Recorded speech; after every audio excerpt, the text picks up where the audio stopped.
Like our content? It's funded by viewers like you. Please consider becoming a sustaining supporter of New Church Live today. Hi, everybody. Welcome to New Church Live. My name is Curtis. The voice you just heard asking you for support was Chuck. You probably all know Chuck. He's okay. He's fine. He's just taking a well-earned break. So I'm going to be here talking to you today. Thanks for watching. And I know it's the holiday weekend. I don't know if you're out on your boat on the lake.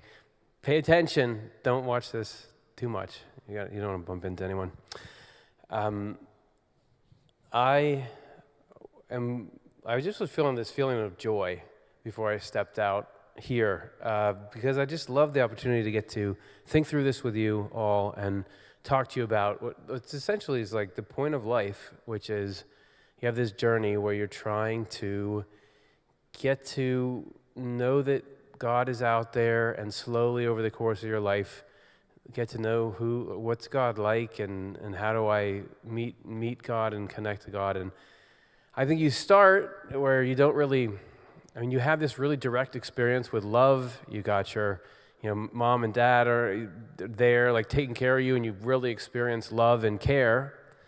But you just feel it through people, and that's great. But then as you get older, at least let's focus on the way the Christian thing is set up. As you get older, there's this thing that is the word, this text, that people say this is important, this is a sacred thing, the Bible, and in there you start to learn about God. And particularly, you learn about Jesus Christ. And it starts out as, okay, you hear these stories about there's this guy and he did some memorable things. But then as you get older, the stories start to mean something to you. And through them, I've found for me, I can start to tease apart who is this, and where is God? And so that's the journey we're taking today. How do you take that next step through the name Jesus Christ?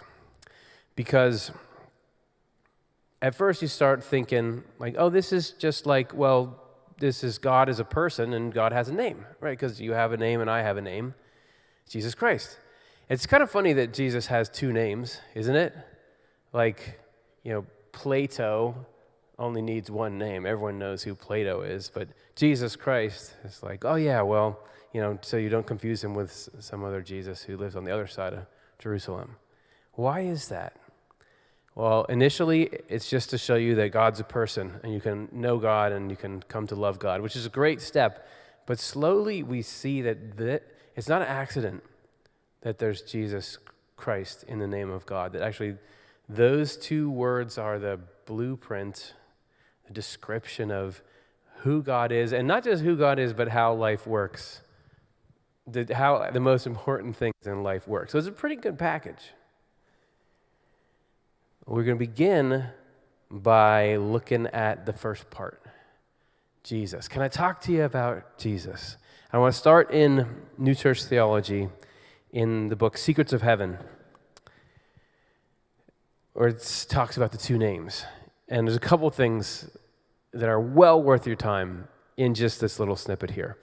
He says, many passages in the Word show that in an inner sense, so you got the external sense, which is there's a guy who walks around, he's got this name, the name is Jesus, great. But in an inner sense, Jesus means divine goodness, and Christ, divine truth. Okay, so there's two names to Jesus because there's two fundamental things in life that exist. There's goodness, which is you could say that's the same thing as love or purpose. And then there's truth, which is form or knowledge. And actually, just you're walking around with echoes of that inside. You got a heart that beats, you got lungs that breathe. That's the same kind of duality. You experience it really directly in the fact that you can feel things, you can love things, you can care about things, and then you can also know things. You can discover things, and you can learn things. So there's these two sides to us. Who are we in the image and likeness of? And that just didn't just happen. We're in the image and likeness of God. So God has these two sides, which is divine goodness and divine truth. Okay, this next sentence, A+. The reason Jesus means divine goodness is that it means safety, salvation, and the Savior. I don't know, I just love that. Who doesn't want safety? Who doesn't want some salvation? You think about a superhero. What made a superhero is that they can save you. Superman, what do they do all day? We imagine, like, what are these super powerful characters that you have? What do they do with all their power that makes us all like them? They save people. You go in and someone's in a burning building, save them. That's Jesus. He's the Savior. He's the safety. And I find that you need these two different sides of God at different times. We're going to get into that a little more with the truth side of when you need that. But when you need Jesus is when you're looking for help. There are phases in life that we all go through when we're looking for help, and we need comfort, and we need safety. That's when we're looking for Jesus. Because it means these things, we go on. It means divine goodness, since this is what they stem from. Divine goodness belongs to the Lord's love and mercy. So the only way to be saved is to accept that goodness. So Jesus is a Savior. He's saving us. And the way that we get saved is by accepting the goodness that comes from God. So saved from what? I want to read, there's this, I think you can find in the Bible, you find parts of it that are talking to the Jesus part of God, the love, the goodness part of God, and parts of it that are talking to the Christ part of God, the truth, the knowledge, the learning part of God. And I have a great passage, it's got to be one of the best, about being in that state when you're looking for Jesus, the Jesus part of God. But I can't read it to you because it sounds, I can't read it to you yet. I am going to read it to you. I can't read it to you yet because it's got all this confusing talk about crushing your enemies, and that doesn't feel very much like love and like God. So what is that all about? So if we go to the next slide, I made a diagram, and it is quite a diagram, if I may say so myself. So Jesus is a Savior. What's Jesus save you from? He saves you from hell. But what's hell? There is in New Church theology this great definition, that hell is evil and falsity.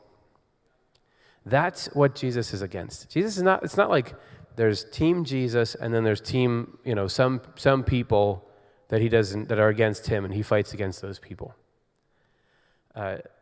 Jesus is against evil and falsity. And evil and falsity is just everything that is against you. Because there's elsewhere in New Church theology, maybe one of the best passages where it says, all unrest is caused by evil and falsity. So I think everybody can understand in your life you have things that you're up against. You have struggles. You have, you got maybe thoughts and feelings. You got things going on in your life. That's what, all of that ultimately, anything that's trying to tell you anything other than, I got you. Because that's the truth, is Jesus is like, I got you. I'm taking care of you. I can save you. Anything that's against that, that's what he's saving you from. So as we read this excellent passage, and you hear the talk of, actually, let me do a music stand transplant here. Every time, so this is a Bible I got when I was in elementary school, and its spine kind of comes apart like that, and I always think, I should get a different one so I can hold it in one hand while I do New Church Live, but I like it, so it ain't going nowhere. Oh, no, not that one. So when we read this, you're going to see a lot of enemies in there. The enemies are you got thoughts that are enemies. You got fears and things that are enemies. That's everything that's a threat to your happiness, to the Lord really coming and saving you. That's what we're talking about. It does not mean the person in accounting who's something, you're going to crush them. Those aren't the enemies that God crushes. And I feel like that's so important because it turns this from like, what is this warlike thing, weird thing I'm involved with, into just this beautiful message of the Jesus side of comfort and safety and all that stuff. So, are you ready now? This is going to be from Isaiah 41, 9 to 13. As we're jumping in right in the middle of the psalm. You, whom I have taken from the ends of the earth and called from its farthest regions. This is the Lord talking to you. And specifically, this is, I think, Jesus talking to you, the divine love talking to you. And said to you, you are my servant. I have chosen you and have not cast you away. You ever feel like you're kind of trying to knock on the door? Like, where's God? I need some help. Like I keep trying to ask for help, and basically I don't know if I'm just annoying him or he's out of the office. This is saying, I chose you. Like I'm the one who's coming for you. It's not like, can I please get a moment of your time, God? I know your calendar is full. It's like, I'm coming for you. And have not cast you away. You can feel cast away. Like, oh man, nothing is going right. It doesn't feel like there's anyone out there. Okay. Next verse. Fear not, for I am with you. By the way, fear not, I just saw this thing that there's approximately 365 fear nots in the Bible. One for every day. The most common command, in different phrasings, the most common command in the Bible is don't worry about this. If you knew Superman was coming to save you, are you worried? You're like, nah, he'll handle it. He spun the earth the other direction, didn't he? And he can do that. That's hard to do. Fear not, for I am with you. Be not dismayed, for I am your God. I will strengthen you. You know how before I say all unrest is from evil and falsity? This is God saying, I will strengthen you. Sometimes you get it mixed up and think, well, the thing that I'm afraid of is God, because God is not pleased with me, or God is, I've not measured up to God's standards, and I'm afraid of God. No, right? Whoever you are, I'm going to strengthen you. I'm going to strengthen you against evil and falsity, against the things that are attacking you. I am with you. Be not dismayed, for I am your God. I will strengthen you. Yes, I will help you. I will uphold you with my righteous right hand. Behold, all those who are incensed against you shall be ashamed and disgraced. Again, it's not your neighbor who mows their lawn too loud. This is the things that are trying to tear you down in your heart, in your mind, whatever it is you're struggling with. Ashamed and disgraced. They shall be as nothing. And those who strive with you shall perish. You shall seek them and not find them. Those who contended against you, those who war against you shall be as nothing, as a non-existent thing. Do you know the feeling when you wake up from a nightmare? And I'll have this sometimes. Or it's a nightmare or some kind of distressing dream, and the slow realization, and you've got this weight in you from, oh no, this terrible thing was happening or is true. And then when you're waking up, that moment when you realize, that's not real. Do you know that moment? I don't know if there's a much better feeling. It's like, oh, that was nothing. That was nothing. That's how it's going to be with everything that's bad. Jesus can save from anything. It will be as if they were nothing. There's a state when you're looking for Jesus when you're lonely. I got a picture of a guy who's lonely, which, I couldn't find a picture of you, so I just put this one up. Everybody gets in states when they're looking for Jesus. When you are like, I just need someone to say it's going to be okay. I need somebody to lift my spirits. I need somebody to help me out of this thing. That's Jesus. That's when you call on Jesus. And you see, even in near-death experiences, there was a guy named Howard Storm who had a very famous near-death experience, and he was actually started in this very dark place, but then he called out, and he didn't call out Christ, or even Jesus Christ. He said, Jesus, I need you, Jesus. Jesus loves me. He had that song, and that's when he got pulled out of there and rescued. So it is with all of us when we're looking for Jesus. So that's Jesus side, the love side. I think of I wanted to gather you as a mother hen gathers her chicks under her wings. That's that energy. But that's not the only energy that God is. Oh yeah, let's do a song. That's not the only energy that God is. We're going to take a look at the second part and the second mode of life that we can be in, because you don't always need that comfort. Sometimes you're looking for something. Sometimes you're looking for the truth. That's what we're going to look at in part 2.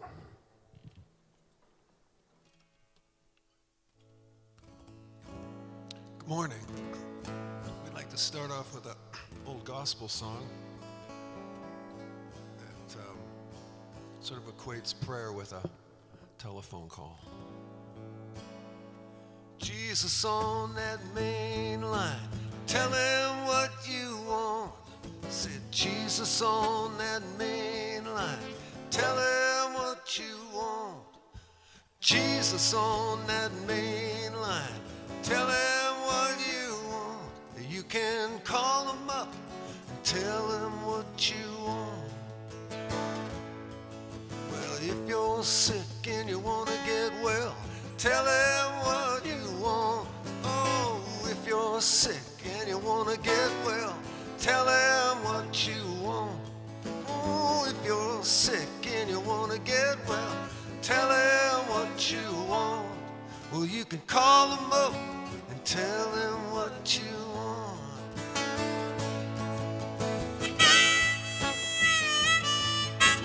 Tell him what you want, yeah.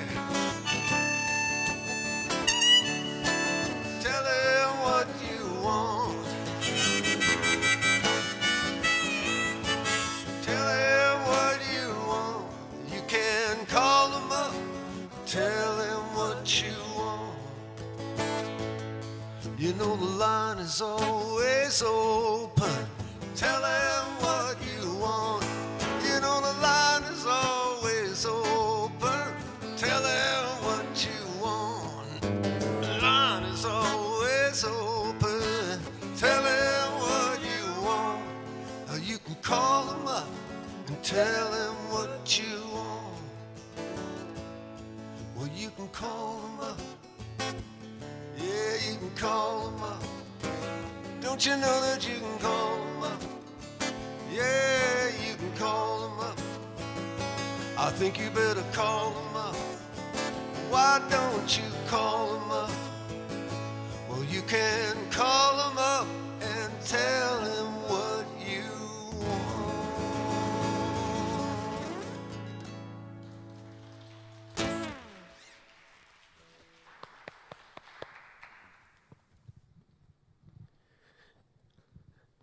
All right, that's awesome. Call him up and tell him what you want. Just thinking, there's a lot of times in the Bible, we get to know who God is through the Bible, when he's saying, ask and it will be given to you. Seek and you will find. Behold, I stand at the door and knock. If you let me in, I'll come in. Which, of course, people wrestle with that because, there's some people who want to take that in a direction of like, okay, I want that car, so if I ask Jesus for it, it's gonna happen. Which doesn't feel like the spirit of laying up your treasures in heaven. But on the other hand, I do think we are supposed to be asking God for everything. Meaning, you kind of have two counsels in your mind. You have your regular thoughts, what New Church theology would call your human prudence, just your mechanism of kind of ruminating, and is life going to go this way? Am I going to get what I want? And then there's a different mode when you're like, okay, God, I hope that you're out there, and I really need, will you help me with this? I know that you've got a plan. you like spend some time over there and like cultivating it and making it the norm. It's just like, hey, I'm going to put in, I understand that you got to do what you got to do, and you know what I need better than I do, but I'm supposed to ask for things, and either way, you can help me. You know why I want the things I want. You know what I'm dealing with, and you would know what's, how to comfort, how to give hope, even if it's a different answer than initially what I've been looking for. I think there's something to that. So that's great.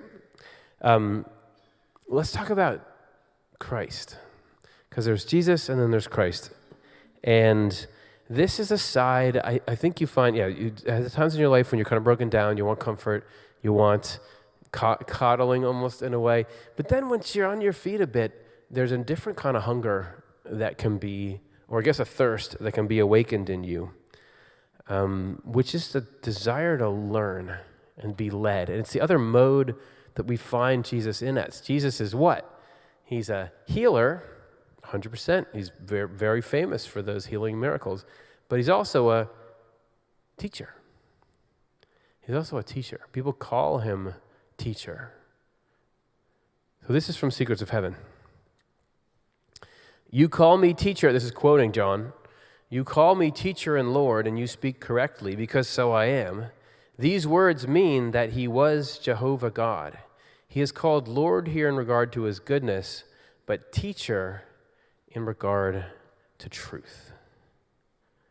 So there's times, if we're getting to know Jesus Christ, we know that there's a love side to him. There's also the truth and the teaching side. And I found some other passages where I really feel like it's in the same kind of, this is not Psalms, but, not Isaiah, but it's Psalms, which is same sort of poetry. But this is looking for something very different than we had in this reassurance from Isaiah. So this is Psalm 27. That's kind of funny, like I had to cut it up so much. Psalm 27, 4, and then 7 through 8, and then 11, because you do find that there's so much of a marriage of these two parts that it'll just flip back and forth from the teaching to the love, to the teaching to the love. But I don't want to give you the love right now. I just want to show you the teaching. Just notice what's the feeling behind these requests for God in these, just a couple of verses here. So 27:4, there's a song based on this passage that maybe you'll sing in your head as I say it. One thing I have desired of the Lord, that will I seek.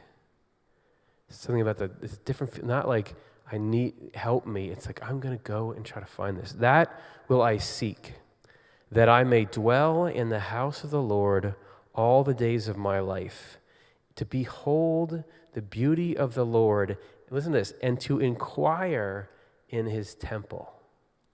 I feel like it's a very intellectually sided thing. Even to behold the beauty of the Lord is to look at it. And looking is like when you look at something, you're learning about it. You're like, okay, what shape does it have? What characteristics does it have? If you're looking at a temple, it's like, what's in here? What's it doing? And then what do I want is to be able to inquire in the temple. I want to learn things. I want to know, essentially what we're looking for is I want to know what's the right way to live.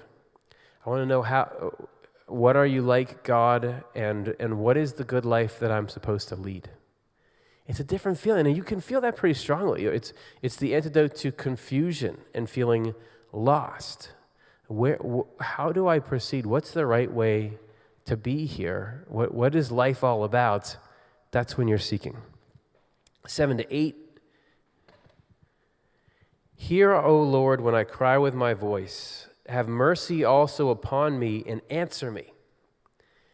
When you said, seek my face. This is, again, that's in quotes, like God is saying to us, seek my face. Come looking for me. Not that there's a big, long waiting list of people who all want me to sign their book and maybe I'll get around to. Come and seek my face. My heart said to you, your face, Lord, I will seek. Seeking and looking. And then finally in verse 11, I guess somebody made a song out of this whole psalm because I'm hearing all these songs. Teach me your way. It says, teach me your way, O Lord, and lead me in a smooth path because of my enemies. Again, there's those enemies showing up. But if everything's going right for you and everything's easy, you never really want to get input on how you could be doing it better. So when we come up against obstacles, that's often the trigger for, okay, well, what's the Lord doing, and how's there a better way to live? So this is that Christ side of Jesus, and it's where Jesus is a teacher. I got a picture of a teacher here. So my wife teaches preschool, and sure, sometimes there's the love side of that. If somebody falls down, they skin their knee, or they're feeling sick, or some people are just so distraught initially, like, oh, where's my mom and dad? You got to comfort them. You got to help them. Okay, cool. Once all that's settled, though, it's a whole different energy. I need to teach you things. In this case, we need to be able to walk in a straight line. Do you know how to do that? Nope, you don't. When they first come in, they do not know how to do that. They know how to bunch up and poke each other and wander off. So slowly, we got to learn, because guess what? It's going to come in really handy, walking in a straight line. We just have to know the bait, like how to come in and be at school, how to sit for at least a little while. These are the things that the teacher is teaching, and that's what Christ, that divine truth, is doing to us. It's giving us ways to live. And this is the counterpart to the miracles that Jesus did. Because although, he'll stop and he'll heal people, he spends a lot of time telling people how they should live. I'm not going to read the whole thing, although we would do very well reading the whole thing. But there's the Sermon on the Mount, which is Matthew 5. I'll just skim over some of it, but this is the Christ. This is the teaching. Is giving you all these things that you should do, because it's going to lead you to this happiness. This is when he's saying things like, "Blessed are the poor in spirit. Blessed are you when they revile and persecute you and say all kinds of evil against you falsely for my sake." It's like teaching you how to deal with adversity. You are the light of the world. A city that is set on a hill cannot be hidden. You have heard that I'm just skipping around. You have heard that it was said to those of old, "You shall not murder. Whoever murders will be in danger of judgment. But I say to you, whoever is angry with his brother without a cause shall be in the danger of the judgment." He's giving you lessons. He's giving you lessons. Agree with your adversary quickly while you're on the way with him. It's stuff that you got to wrestle with, and you got to think it through. It's very different. Like, how do I apply that? It's very different than, it's okay, I'm going to take care of you. You know how there's people trying to attack you and do things to you? That's no problem. It's the two different voices you would use if you were teaching preschool. And it's like, okay, does this kid need comforting? All right, I'm here. Come here. You skinned your knee. I'll put a Band-Aid on. I'm going to bring you up here. But then when they're okay, and you say, okay, no, wait, you can't. No, don't. The glue stick, you can't have it out that far. You got to take it back, because what you're going to do is smash it into the table. It's going to fall off, and then you're going to get covered in it. Nope, you can't pull her hair. See how it's making her feel?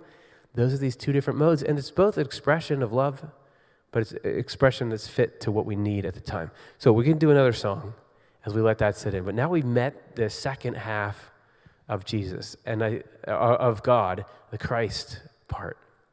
And I think you can look and notice in your life when you get into these two different states, like I need love or I need truth, and which one do I need today? And recognizing that there are these two great parts of God. However, the twist is that even though there's deep meaning in both of these names of God, there's even deeper meaning in the fact that there are two names in the first place, which we'll look at next.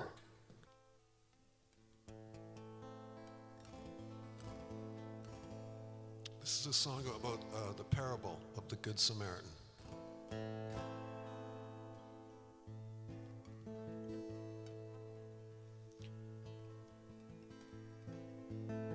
There came a man walking down the road. This man was set upon by thieves. They stole his gold and they tore his flesh. They left him to die in the reeds. There came a priest walking down the road. He He saw the man dying there, but he didn't stop to give a hand. He just told everyone to beware there.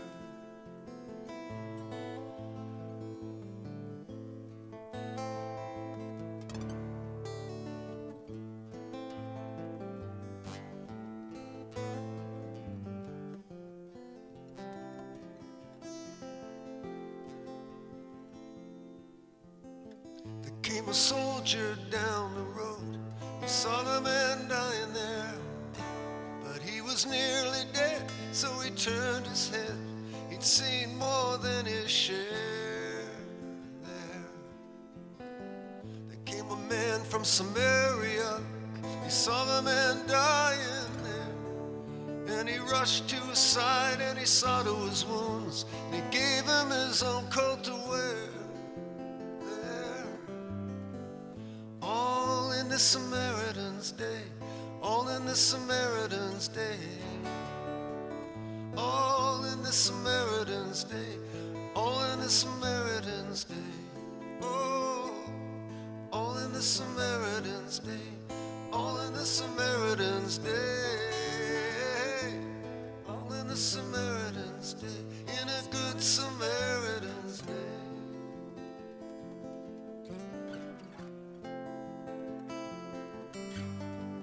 Christ spoke this parable, and a question he would ask at the end: which of the three that passed by he loved his neighbor as he loved himself? He loved his neighbor as he loved himself. All in the Samaritan's Day, all in the Samaritan's Day, all in the Samaritan's Day. Yeah, it was all in the Samaritan's Day. Hey, all in the Samaritan's Day, all in the Samaritan's Day, all in the Samaritan's Day, in this good Samaritan's Day, in this good Samaritan's Day.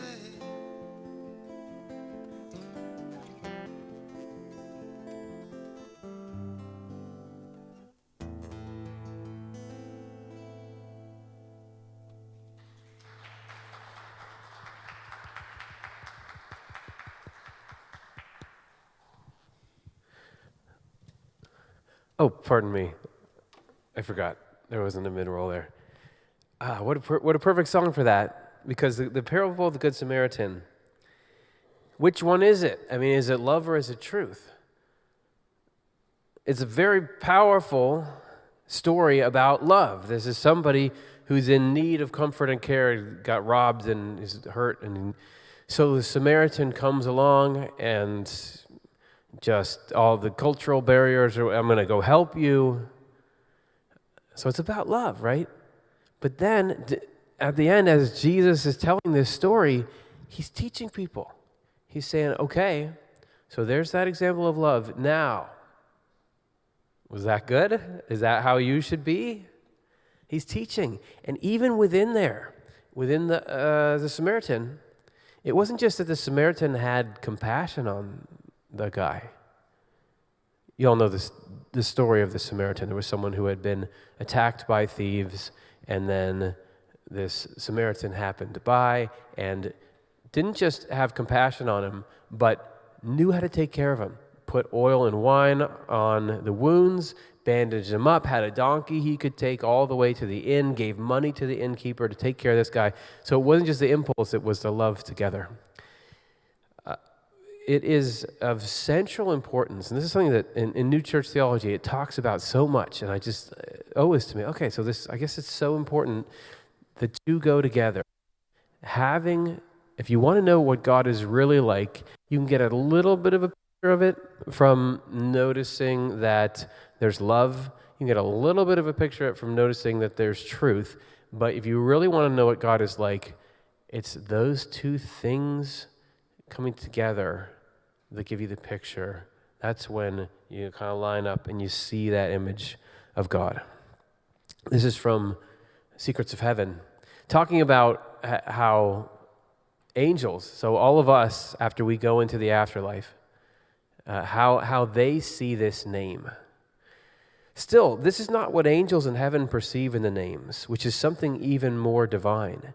Jesus makes them think of divine goodness when a person on earth reads it out loud from the Word, and Christ makes them think of divine truth. Right, we had that.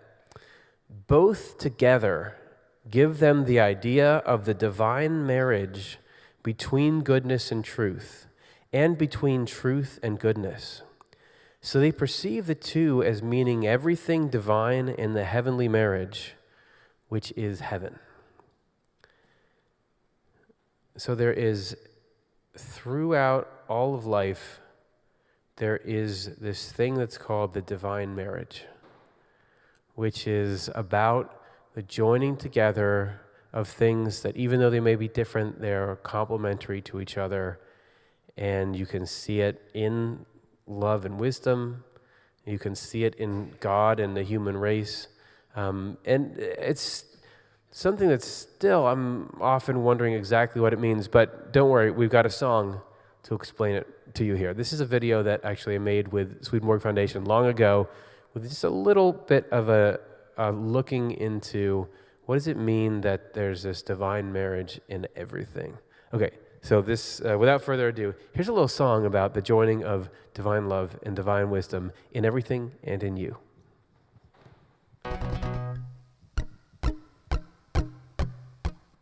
There are two basic elements that everything else came from. You could call one love and let's call the other wisdom. Amor sapientia, if that works better for you. Or substance and form, or the good and the true. They initially emanate together, creating the shape of peace in the human mind. But if we block them out, we become hostile to our own kind. We all know what that leads to.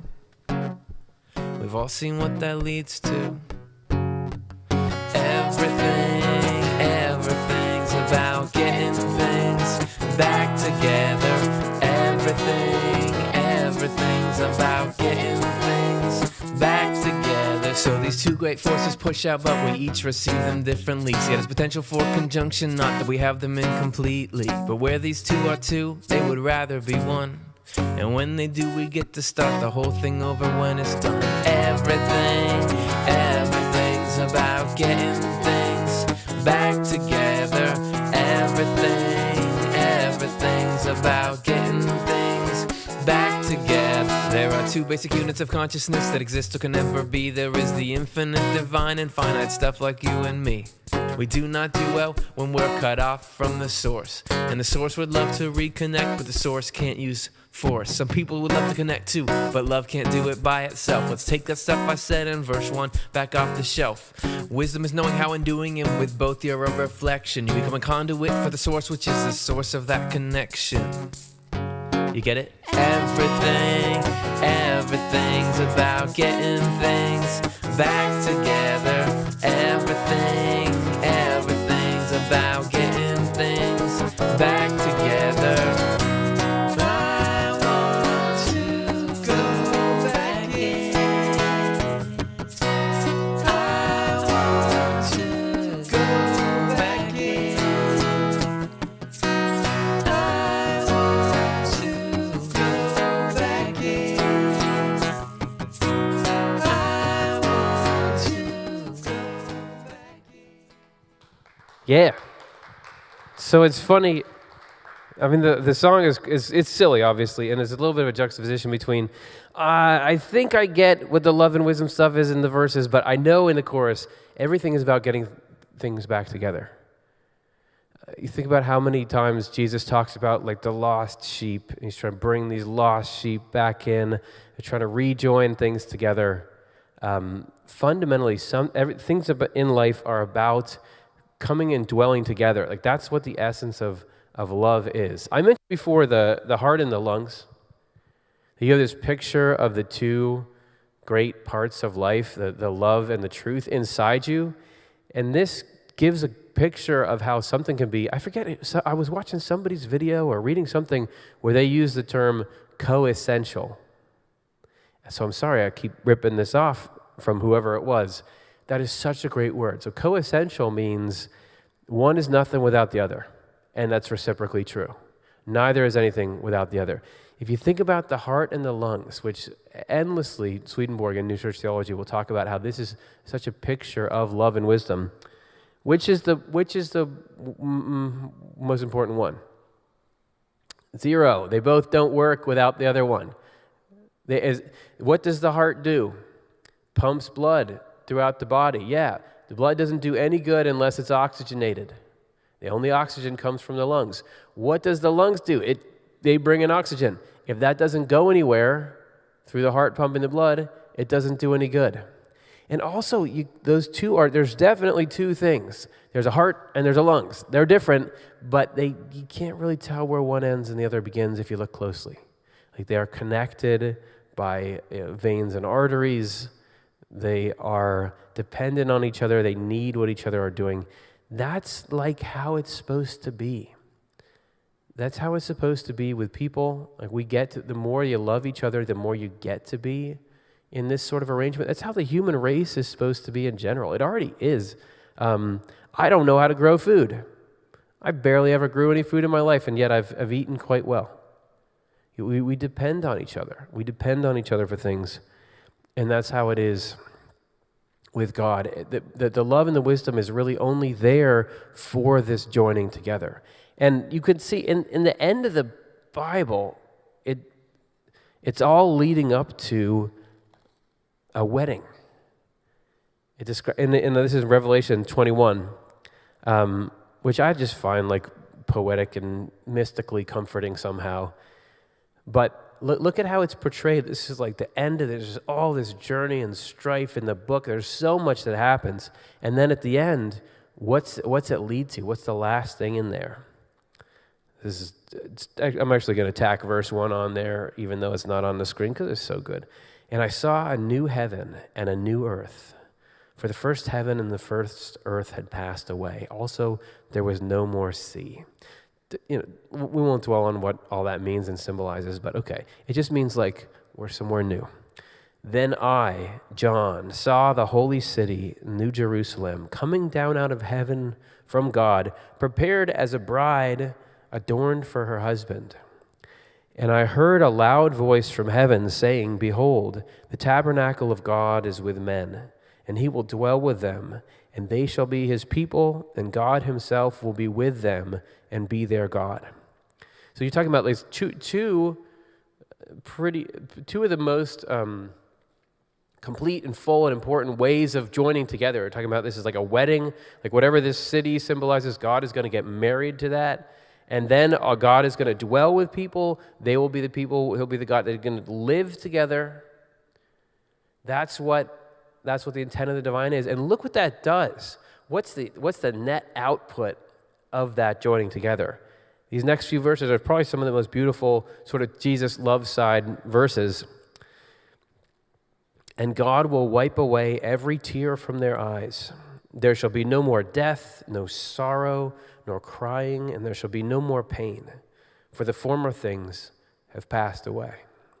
Once you get this joining, why is God so into the joining? Once we get back together, the whole human race gets back, in every sense, then all that stuff can go. We can get rid of that. Then he who sat on the throne said, Behold, I make all things new. And he said to me, Write, for these words are true and faithful. And he said to me, It is done. I am the Alpha and the Omega, the beginning and the end. I will give of the fountain of the waters of life freely to him who thirsts. I don't know what it all means, but I know it's good. We did it. He's saying, we did it. I'm the beginning and the end. Now it's all joined together. And if you're thirsty, come take a drink, which we know water and thirst have to do with the intellectual side. So we got this love, the tears are wiped away, and you're wondering something, you want to know something, you can drink as much as you want. That's the promise of Jesus Christ. So Jesus Christ is not just a name, it's like a promise. It's the action plan. Everything you need is somehow encapsulated in that name, which is probably why it ended up being the name of God, right? It's a pretty good trick. So there's infinite things that can go into our understanding of the name Jesus Christ and our understanding of God by proxy in conjunction with that. So what I hope this could do today is just give you a little bit of a sense of the thought and meaning behind it. Just make you look at the name a little differently. Make you recognize, when am I in a state where I'm looking for Jesus? When am I in a state when I'm looking for Christ? When am I in a state when I see the two things together? And how can I, we're supposed to be like Jesus. How can I be bringing those two things together? So that's that, and I hope that serves you well. I think we can end here with the Lord's Prayer, which is, by the way, I was going through this Sermon on the Mount earlier. This prayer comes from that. It's a time when he's teaching us, but he's giving us instruction on how do you bring goodness and truth together? How is it that we're supposed to live? So I'll have the words up on the screen. You can read them out loud with me. You can think of them, or you can just have a silent prayer in your hearts. Our Father, who art in the heavens, hallowed be thy name. Thy kingdom come, thy will be done, as in heaven, so upon the earth. And give us this day our daily bread, and forgive us our debts, as we also forgive our debtors. And lead us not into temptation, but deliver us from evil. For thine is the kingdom, and the power, and the glory forever. Amen. Which I see that just, I'm just looking over the words as we read them here, and it's like just saying, take care of us and teach us. So saying, take care of us and teach us. That's what your parents do when you're a little kid. That's what teachers do. Take care of you and teach you. So just know that's the God energy. I'm going to take care of you, and I'm going to teach you. Hope you have a great week, everyone.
elegant song won't hold up long when the palace falls and the parlor's gone. We all must leave, but it's not the end. We'll meet again at the festival of friends.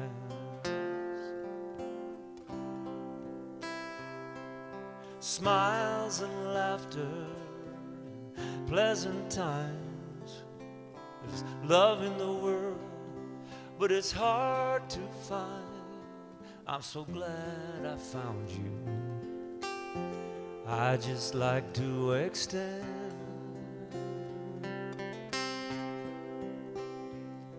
an invitation to the festival of friends.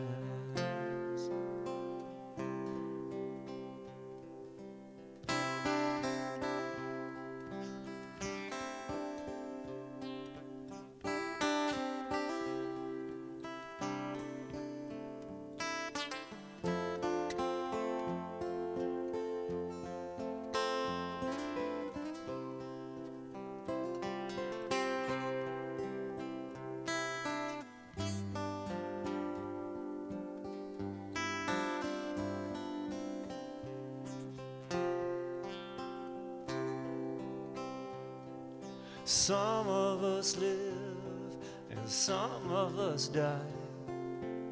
Someday God is gonna tell us why. Open your heart and grow with what life sends. That's your ticket to the festival of friends.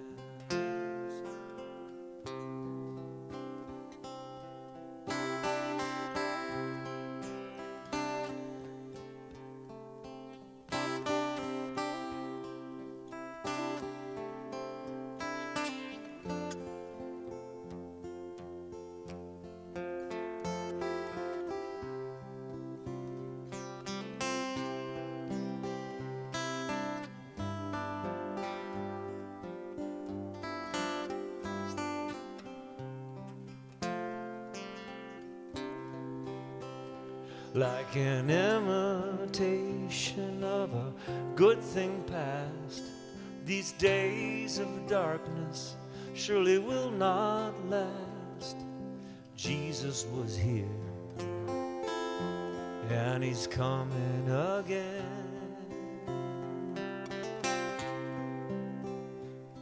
to lead us home to his festival of friends, to lead us home to his festival of friends,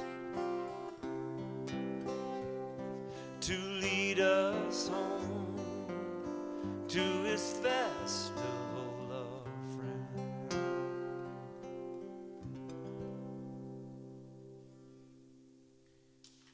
Thank you, everybody. Have a good week.